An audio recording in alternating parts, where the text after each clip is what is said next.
Hello and welcome back. फिर से एक बार आप सबका बहुत बहुत स्वागत है आपके अपने यूट्यूब चैनल पे जिसका नाम है SK आर्ट बॉक्स। दोस्तों, बाकी वीडियो की तरह ही आज भी मैं लेकर आई हूँ आपके लिए एक ब्यूटीफुल स्केच और उसके साथ साथ एक इंस्पिरेशनल स्टोरी। तो चलिए शुरू करते हैं। दोस्तों, मैंने खुद को कोई कभी भी टारगेट नहीं दिया कि मैं 2 साल ट्राई कर लूँगा और अगर हो गया तो ठीक है, नहीं हो गया तो दूसरा फील्ड अपना लूँगा।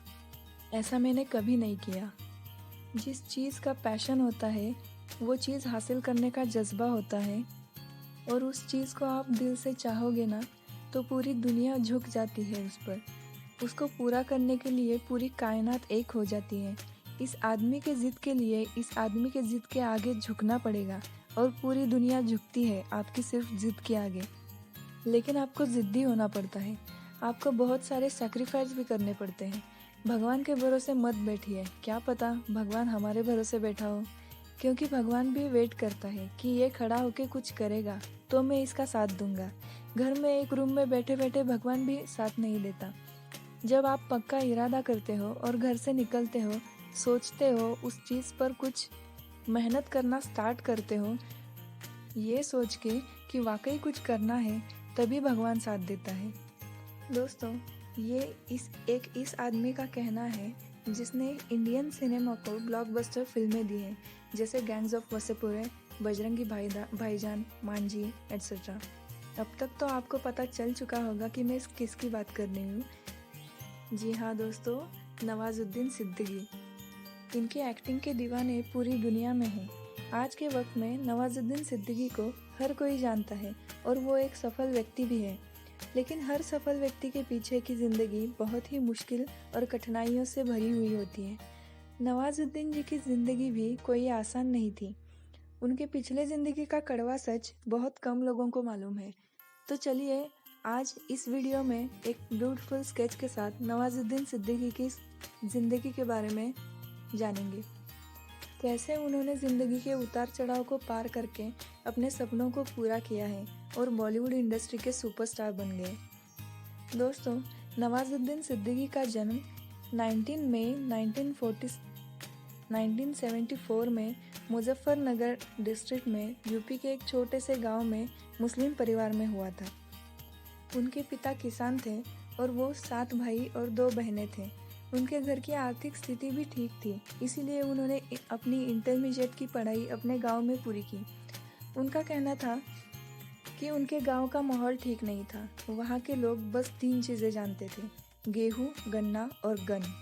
इसीलिए नवाज ने अपनी आगे की पढ़ाई को पूरा करने के लिए गांव से बाहर चलने के लिए वहाँ से निकल पड़े। हरिद्वार गए और गुरुकुल कांगरी यूनिवर्सिटी ऑफ हरिद्वार में अपना ग्रेजुएशन केमिस्ट्री में पूरा किया। अपनी ग्रेजुएशन की पढ़ाई के बाद वो गुजरात नौकरी के लिए चले गए। वहाँ उन्होंने एक पेट्रोकेमिकल कंपनी में केमिस्ट के पद पर कुछ समय काम कर लिया। वहाँ वो काम तो करते थे पर उस काम में उनका मन नहीं लगता था। उनको कुछ और ही करना था जिससे वो पूरी दुनिया में मशहूर हो, फेमस हो और सब लोग उन्हें पहचाने। बचपन से ही उनकी रुचि प्ले करने में थी, इसीलिए उन्होंने अपनी ज़िंदगी का अहम फैसला लिया और एक्टिंग सीखने के लिए दिल्ली निकल पड़े। उनके किसी दोस्त ने नवाज को बताया कि अगर उन्हें एक्टिंग सीखना है तो दिल्ली में national school of drama NSD में एडमिशन लेना होगा। लेकिन उस स्कूल में एडमिशन लेने के लिए पहले से ही कुछ प्ले का एक्सपीरियंस होना ज़रूरी था, जो नवाब के पास बिल्कुल भी नहीं था। नवाज ने एक प्ले ग्रुप ज्वाइन किया जहाँ से वो एक्टिंग का टैलेंट हासिल कर सके। उस प्ले ग्रुप का नाम था साक्षी थिएटर्स और वहाँ मनोज बाजपेयी और सौरभ शुक्ला के साथ मिलकर नवाज ने काम किया। नवाज छोटे छोटे प्ले करने लगे, लेकिन उस प्ले से उनको उतने पैसे नहीं मिलते थे जिससे वो अपनी ज़रूरतों को पूरा कर सके। इसीलिए उन्होंने दिल्ली के एक ऑफिस में वॉचमैन का भी काम किया।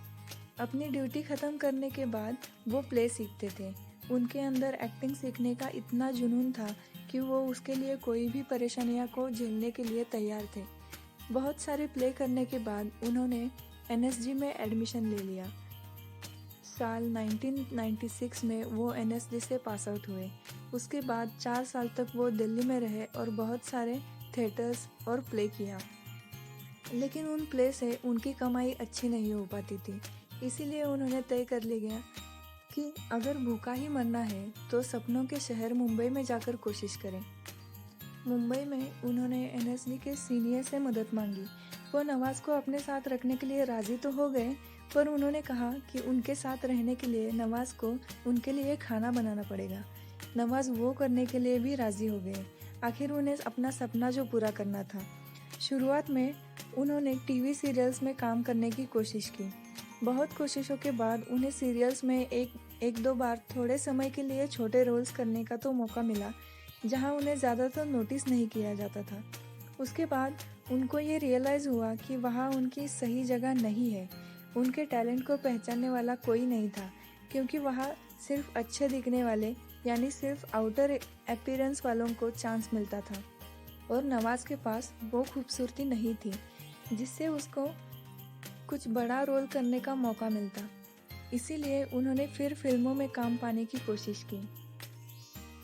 जहाँ कहाँ भी फिल्म की शूटिंग चल रही होती तो नवाज़ वहाँ पहुँच जाते थे और वहाँ काम की तलाश में रहते थे। कोई उनसे पूछता था कि यहाँ क्या करने आए हो, तो नवाज़ कहते थे मैं एक्टर हूँ। उन्हें जवाब में यही मिलता था, दिखते तो नहीं हो, और उन्हें वहाँ से निकाल दिया जाता था। बार बार ना सुन कर वो थक चुके थे। इतनी बार उन्हें मना किया गया था कि वो कहते थे ना सुनने की आदत सी हो गई है अब उन्हें कोई फ़र्क नहीं पड़ता। लाजमी है कि अगर इंसान को उसके सपने पूरे होते हुए नहीं दिखते हैं तो वो फ्रस्ट्रेटेड हो जाता है। नवाज़ भी हो जाते थे। कई बार सोचते थे कि सब कुछ छोड़कर अपने गाँव वापस चले जाऊँ, अपने माता पिता के पास, लेकिन फिर यही सोच उन्हें रोकती थी कि वहाँ जाकर क्या करेंगे, तो सिर्फ एक्टिंग करना ही अच्छा लगता था। इसके अलावा उन्हें किसी भी और काम में मन नहीं लगता था। यही सोचकर फिर वो रुक जाते और फिर से काम की तलाश में निकल पड़ते। साल 1999 में उन्हें आमिर खान की एक फिल्म सरफरोश में एक छोटा सा रोल मिला। उन्हें एक अपराधी की भूमिका करनी थी। उसके बाद उन्होंने ऐसे ही छोटे छोटे रोल्स करने को मिलते थे, और वो भी ऐसे जिसे उन्हें तकलीफ तो होती थी मगर फिर भी वो करते थे, जैसे भिखारी का रोल, अपराधी का रोल, धोबी का रोल वगैरह वगैरह। मुंबई में 4 साल छोटे रोल्स करने के बाद उन्हें एक बड़ा ब्रेक मिला, जो डायरेक्टर अनुराग कश्यप ने अपनी फिल्म ब्लैक फ्राइडे के लिए नवाज़ को चुना था। वहाँ से नवाज़ की ज़िंदगी का टर्निंग पॉइंट शुरू हुआ। उसके बाद उन्हें आमिर खान प्रोडक्शन के पीपली लाइव मूवी में एक पत्रकार का रोल मिला, जिसकी वजह से नवाज़ फेमस होने लगे और उन्हें बतौर एक्टर की पहचान मिली। धीरे धीरे डायरेक्टर्स और प्रोड्यूसर्स नवाज़ को अपनी फिल्मों के लिए साइन करने लगे और नवाजुद्दीन के एक्टिंग के दीवाने दुनिया में बढ़ने लगे।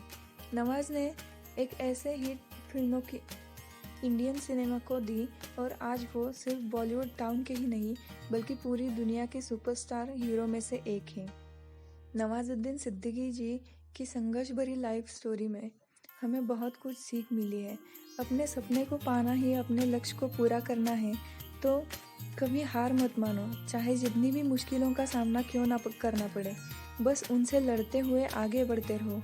ऊपर वाला आपकी मेहनत देखता है और उसका फल भी वो देता है, देर से सही पर ज़रूर देता है। ये थी सुपरस्टार एक्टर नवाजुद्दीन सिद्दीकी की कहानी। दोस्तों, अगर आपको मेरे ये इंस्पिरेशनल स्टोरीज़ और स्केच अच्छे लगते हो तो प्लीज़ ज़्यादा से ज़्यादा वीडियो को शेयर करना, और अभी तक आपने चैनल को सब्सक्राइब नहीं किया है तो प्लीज़ जल्दी से चैनल को सब्सक्राइब कीजिए और सामने वाली बेल आइकन को प्रेस करना ना भूलें, ताकि मैं जो वीडियो अपलोड करूं उसका नोटिफिकेशन सबसे पहले आपके मोबाइल पर आए। और हाँ दोस्तों, ये वीडियो कैसा लगा आप कमेंट बॉक्स में जाके ज़रूर बताना। मिलते हैं अगले वीडियो में ऐसे ही एक ब्यूटीफुल स्केच और स्टोरी के साथ। तब तक अपना ख्याल रखना। Thank you. Stay home, stay safe.